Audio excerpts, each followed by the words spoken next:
Wealthy men came to visit her farm and they never left. Belle burned down her home and poisoned 2 of her infants for insurance money. She was a 2-time widower. The deaths of her husbands were suspicious and they were insured too, but the money wasn't enough. In 1905, Belle Guinness posted in a newspaper column to entice wealthy men to visit her farm. She told them not to reveal to anyone where they were headed to. For 6 years, she murdered over 40 men and buried them on her pig farm. It is believed she fed some of the remains to her pigs.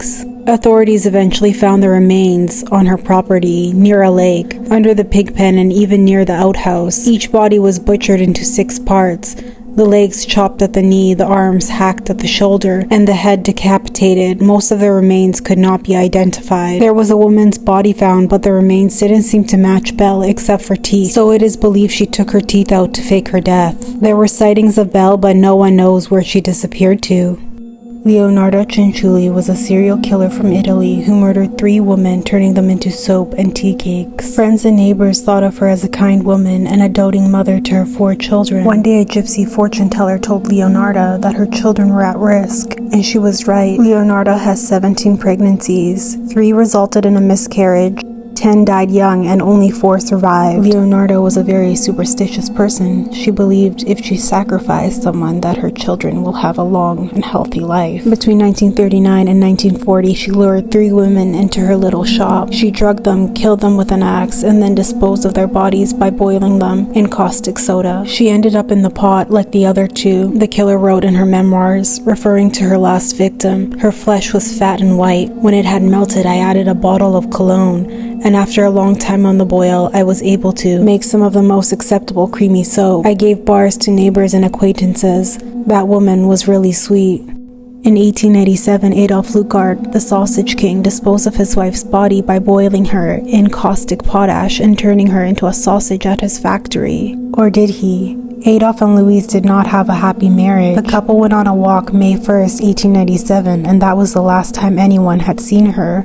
Police looked inside the sausage factory and found a ring in the cauldron that belonged to Louise. They also found some bones. His workers testified that he had ordered 378 pounds of potash. The sausage king was soon arrested. Adolf's defense was that his wife was unwell and ran away. The potash was used to make soap to clean the factory, and the bones belonged to animals. Unfortunately, despite the little evidence against him, Adolf was sentenced to life February 9, 1898. In prison, he was haunted by his wife. He eventually died from heart failure. Over the years, there were rumors Louise ran away, or she was turned into a sausage. There were even ghost sightings at the sausage factory. One thing is for sure, sausage sales in Chicago plummeted after Adolf's arrest. On a rainy Halloween night in 1974, the children of Deer Park, Texas, were out knocking on doors. Ronald Clark O'Brien was also out with his children, 8-year-old Timothy and 5-year-old Elizabeth, as they trick-or-treated in a suburban neighborhood.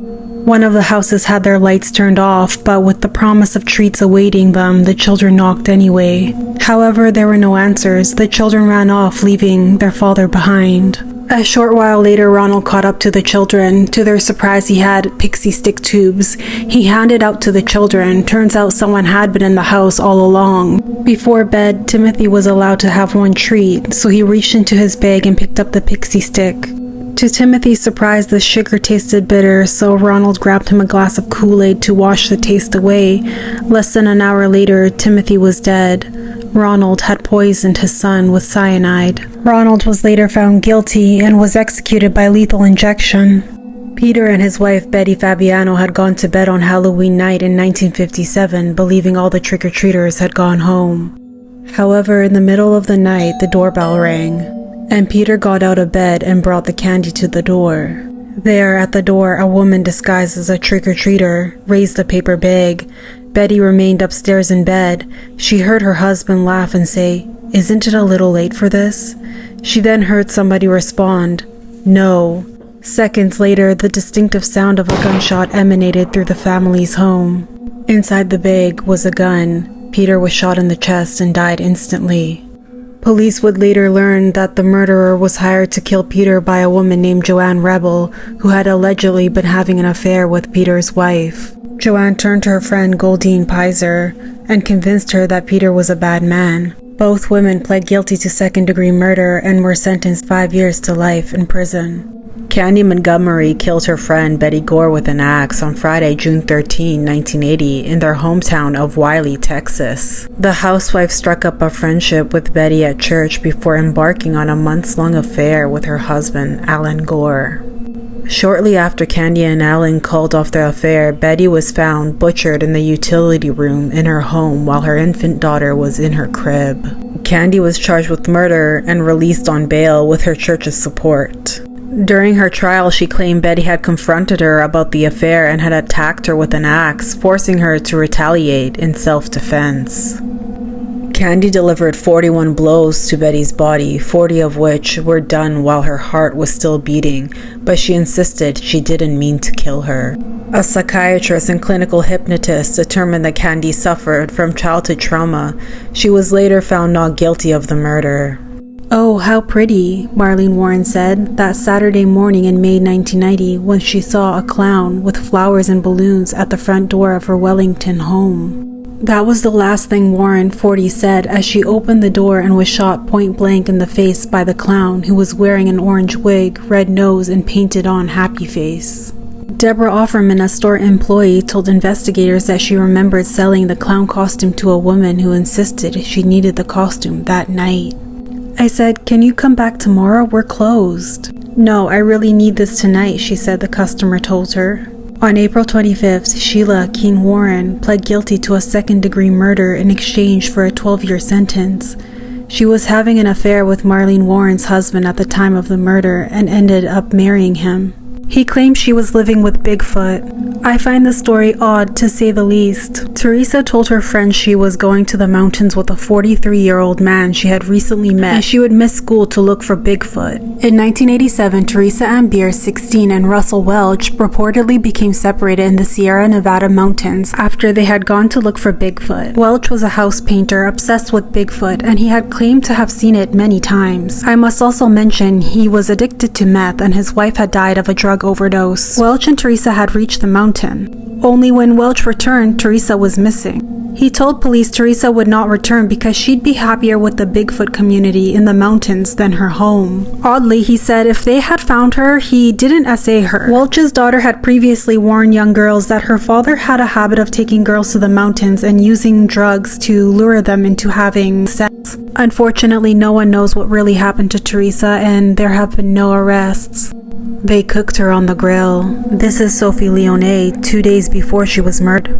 Sophie was starved and tortured by a couple she nannied for, Sabrina Couder and Wasim Madouni. Oddly, Sabrina became paranoid and convinced Sophie was spying on her family for an ex-boy band singer, Mark Walton, who had a previous relationship with Sabrina and was also the father of her son. However, Sophie had never met Mark, and other than having a crazy ex, Mark has nothing to do with the story.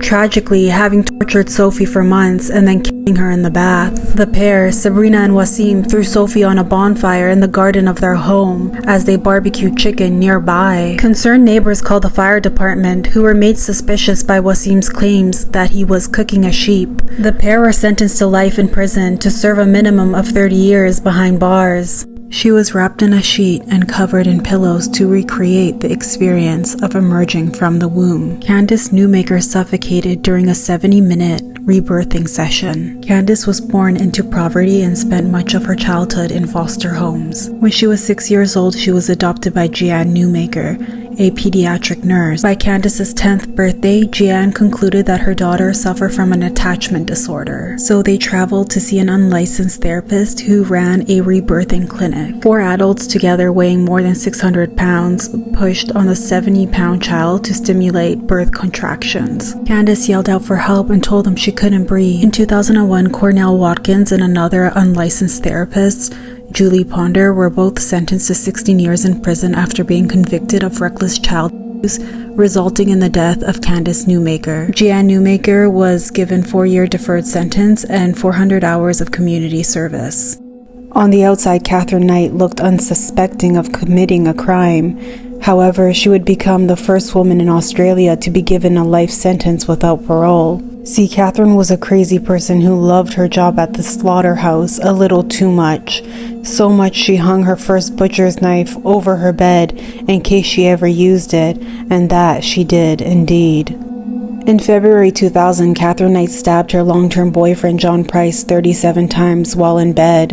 He woke up but couldn't fight her off. Once he was dead, she dragged his body and skinned him, the same way she had skinned animals at the slaughterhouse. She dismembered his body and used parts in a dinner recipe. Reportedly, she intended to serve the meal to Price's adult children, even writing place cards to put next to their meals. Serial killer Mary Bell was 11 years old when she was sentenced to life in prison for killing 2 toddlers. Mary Bell had been acting strangely weeks before the murders on May 11, 1968. Mary had been playing with a 3-year-old boy when he was injured in a fall from the top of an air raid shelter. His parents believed it was an accident. The following day, 3 mothers came forward to tell police that Mary had attempted to choke their young daughters. The police interviewed and lectured Mary, but she was free to go. Then on May 25th, the day before she turned 11, Mary Bell strangled 4-year-old Martin Brown in an abandoned house. There were a bottle of painkillers next to his body, which police believed he had taken. Then days after Martin's death, Mary knocked on Martin's door. His mother explained that Martin was dead, but Mary said she already knew that. She wanted to see the body in the coffin. Martin's mother slammed the door in her face. Mary went to kill again and was later convicted. She was sent to prison for 12 years, and in 1980, at the age of 23, she was granted anonymity. New Jersey teens Thomas Koskovich and Jason Verlin were just 18 and 19 when they unalived 2 pizza delivery men. The victims were Jeremy Gordano, 22, and Giorgio Gallara, 25. The delivery men were lured to an abandoned house in a remote location and shot multiple times while in their car. Sadly, neither of the boys made it. As the killers ran back to Thomas's vehicle, Thomas said, "I can't believe we did this. I can't believe we did this," to which Jason replied, "I love you, man," before they hugged and got back in the car. According to law enforcement at the time, the teens' motivation was, quote, they just wanted to see what it would be like to kill somebody. Both Thomas and Jason were sentenced to life in prison.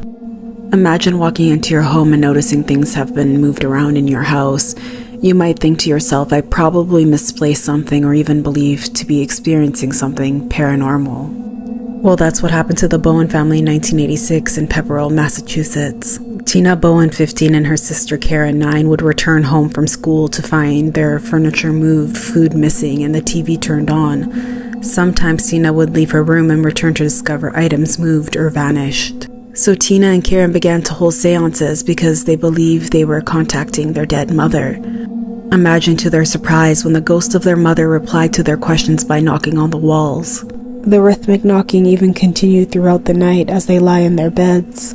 It got to the point where the girls couldn't even sleep at night. Over time, things would be strewn across the floor, furniture moved.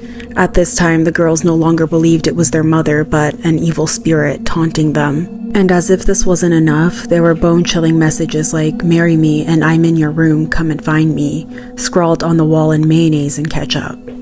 Tina and Karen told their father, but he thought they were pranks played by one daughter to the other, or maybe they were watching far too many scary movies. That is, not until December 8th, 1986. The Bowens, along with a friend of Tina and Karen, came home one night to find the radios blaring in the house, the lights turned on, and TV with the volume all the way up.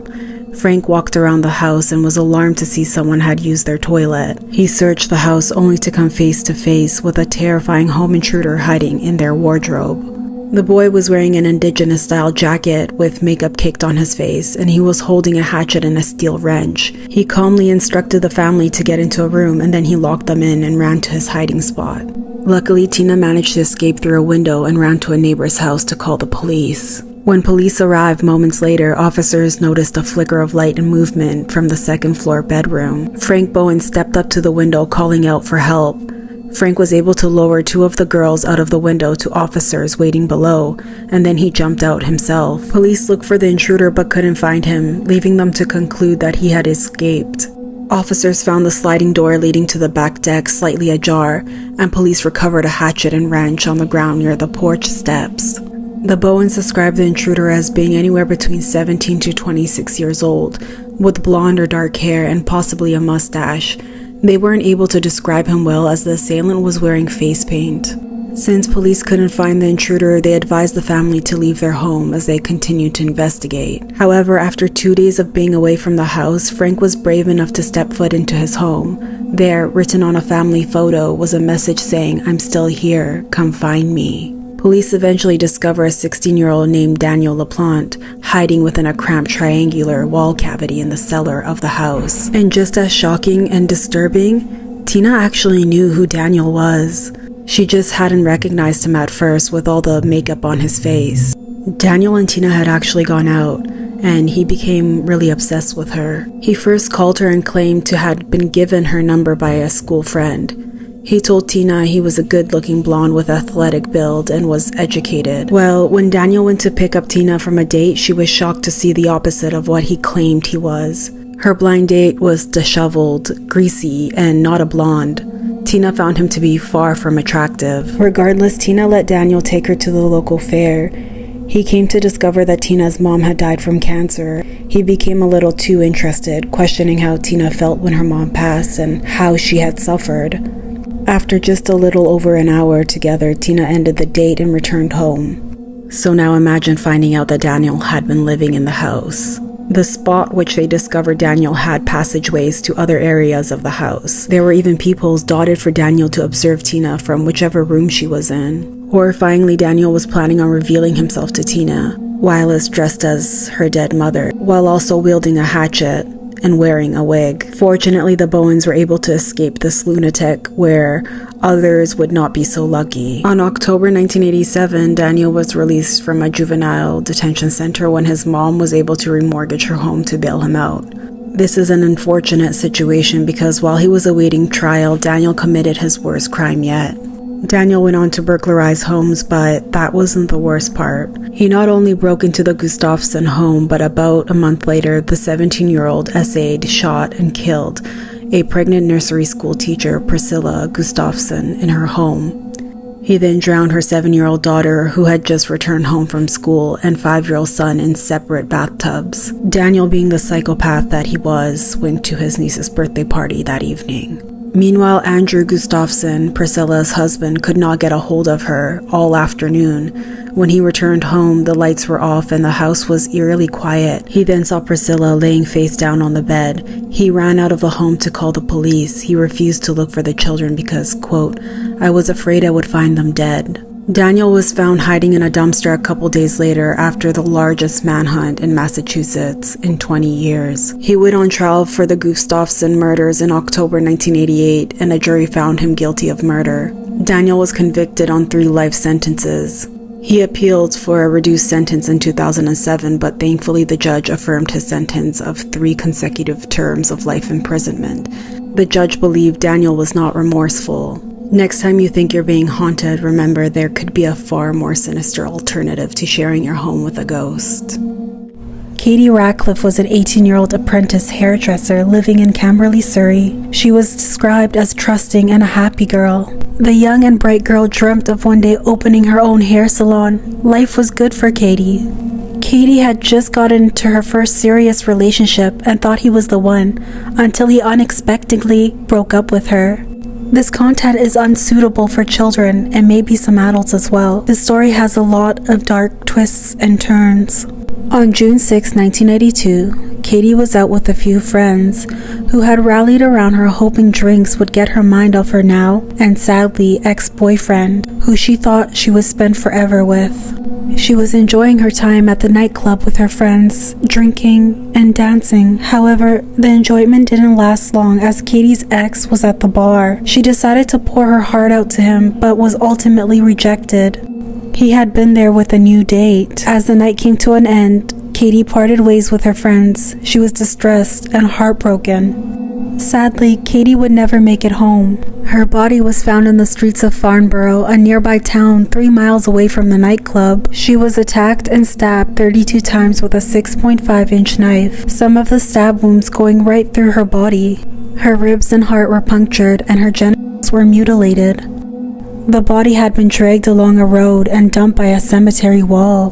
With the severity of the case and apparent sexual motive, or so it seemed, police believed the culprit was a male. The first thing investigators did was focus on people who were at the nightclub the same night as Katie, but unfortunately, there were no leads. The case went cold for years.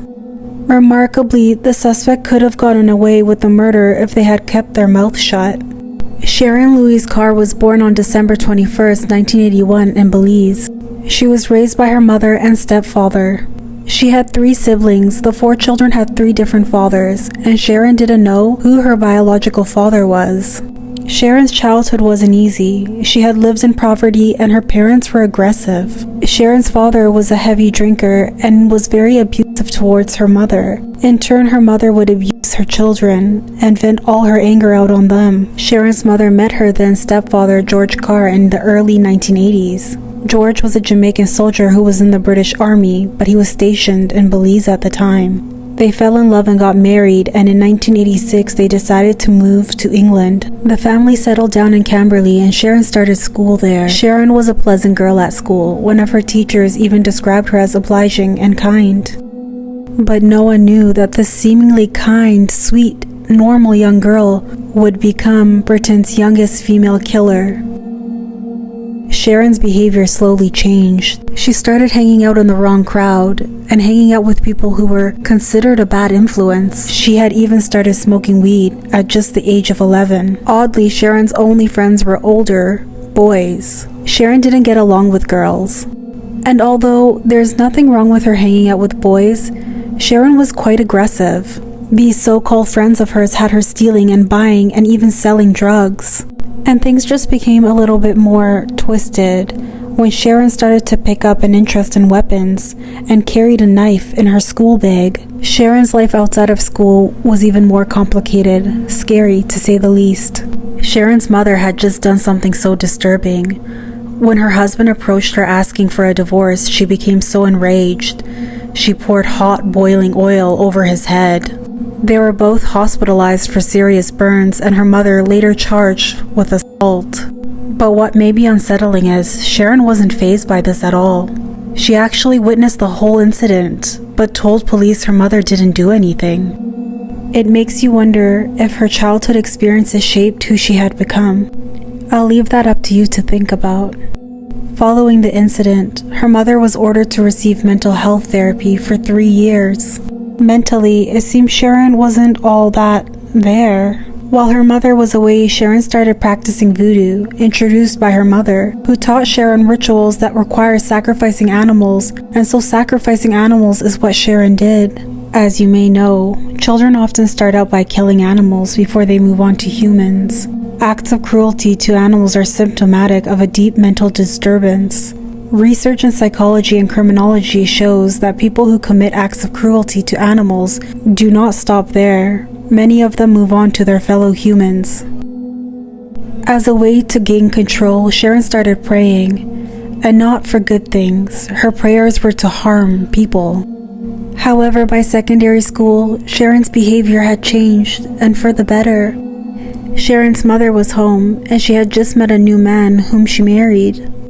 Sharon's good behavior didn't last long. She soon began to act out in class, and this seemingly pleasant child was disruptive in school and became a class clown. She made sure all the focus was on her. On June 7, 1994, the exact date when Katie was murdered, Sharon attacked her classmate, Anne Marie Clifford, 13, with a 4-inch knife in the school washroom. It was a random attack with no cause. According to witnesses, Sharon was happy as she carried out the attack and enjoyed watching the girl gasp for air. Sadly, Anne-Marie had a punctured lung and as a result almost died. Sharon was immediately arrested and charged with murder. When questioned, police were taken back by how cold and matter-of-fact she was, and thus she was taken to an assessment center for psychological evaluation. During the process, Sharon tried to strangle 2 staff members. It was clear she was mentally unstable, and because of her erratic behavior, Sharon's charges were increased, adding 2 charges of bodily harm. Sharon was eventually found guilty of these attacks and the attempted murder of Anne-Marie. She was sentenced to 2 years of arbitrary detention. However, she wasn't deemed stable enough to be housed with other criminals. She repeatedly attacked girls and showed no signs of stopping. So, an unusual decision was made to send Sharon with boys at another location. And surprisingly, this move worked for her. Sometime in September 1995, when Sharon was in her mid-teens, she was transferred to Bullwood Hall Young Offenders Institution. The staff members believed they could better control her aggressive and sexualized behavior there. The staff, as well as the girls, were uncompromising. This worked better for Sharon. Staff kept their eyes and ears on her. They grew suspicious of everything she did, but Sharon clearly did not care. Sharon started discussing Katie Ratcliffe's murder over the phone with her loved ones. She also wrote about it in her diaries. You can pause and read if you'd like. There are some entries that I refuse to put up on here because, well, they're disturbing.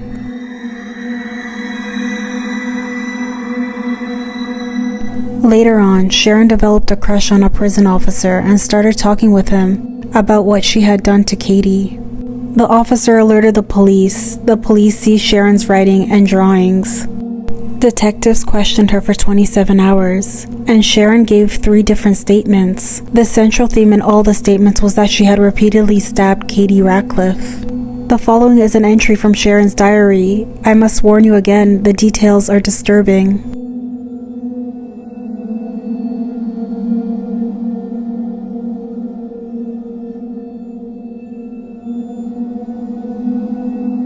In 1996, Sharon was charged with the murder of Katie Ratcliffe. After a long trial that lasted a full year, she was convicted of murder. Sharon officially became Britain's youngest ever female murderer. She smiled as she was being taken away. Following her trial, she was sentenced to life in prison with no chance of parole for 14 years. It was almost like Sharon was in another universe. I can still remember how frigid she was when we spoke. The majority of the persons you interview express some emotions over their actions. With her, however, emotions and logic were totally absent. Detective Sergeant Paul Clement's statement to the media. In 2023, 30 years after the murder, the parole board denied Sharon's freedom. She is now aged in her 40s, but is still deemed too dangerous to be released. The judge said she disclosed thoughts of wanting to murder another resident by splitting her head open with a flask and throwing her down the stairs to snap her neck. Sharon Carr's case is particularly unusual, not only due to her young age at the time of the crime. A 12-year-old girl killing an adult woman who she had never met before. Evil disguised as a 12-year-old girl. So what do you think? Was Sharon born evil, or did a violent childhood turn her into a cold-blooded killer? She was on the payphone with her fiancé when she was abducted. On the evening of April 4th, 1994, the 20-year-old pregnant Angela Hammond parked her car to make a call. As she was speaking to her fiancé, she informed him of a suspicious pickup truck that was continuously driving around the booth. Her suspicions increasing when the man parked his car and started looking for something with a flashlight. She explained the details of the man's physical appearance to her fiancé. Moments later, she was heard screaming over the phone. Her fiancé jumped into his car as he was only a few blocks away. He passed the car but heard Angela scream his name. He turned his car around and began to chase the car, but unfortunately his sudden switch of gears wrecked his vehicle's transmission, and the car was unable to complete the pursuit. Angela was never seen again. He knocked on the wrong door one October in 1992. Yoshi, as he was known, was a 16-year-old Japanese exchange student on his way to a Halloween party in Baton Rouge, Louisiana. He was with his friend Webb, and unfortunately they were lost. They pulled up into a driveway, mistaking the house for the party, as it had been decorated for Halloween. A woman peered out from a door and abruptly slammed the door. Confused, the boys walked back to their car. Then Rodney Pierce, a 30-year-old supermarket butcher, walked out holding a .44 Magnum revolver. Pierce shouted freeze, but Yoshi seemed not to understand and kept moving forwards. Pierce fired once, hitting Yoshi in the chest, and slammed the door. Sadly, Yoshi did not survive, and Rodney Pierce was found not guilty of manslaughter. Yoshi's death in 1992 might have fallen out of the headlines if it weren't for the tireless efforts of Yoshi's parents, who went on to become active campaigners for gun law reform in the U.S. He wore her skin. On the 6th of January 1999, a tugboat named Elk got something stuck in its propeller while sailing on the Vistula River. The crew stopped to see what the problem was and found a strange rubber band-like material wrapped all the way around the propeller. What they found was shocking. It was a human bodysuit. Someone had cut all the limbs and head, and the remaining part was probably worn by a murderer. The body was that of Katarzyna Zauda, a 20-year-old student who went missing November 12, 1998. Police believe Katarzyna had had been severely beaten, drugged, and tortured for weeks before her death. Her body was covered in stab wounds and lacerations. In 2017, police arrested 50-year-old Robert Janczynski for the murder of Katarzyna Zauda after his friend wrote a letter to police. The contents of the letter are a closely guarded secret of the investigation. Robert J. was charged with aggravated murder and sentenced to life behind bars. He maintains that he did not know Ms. Zauda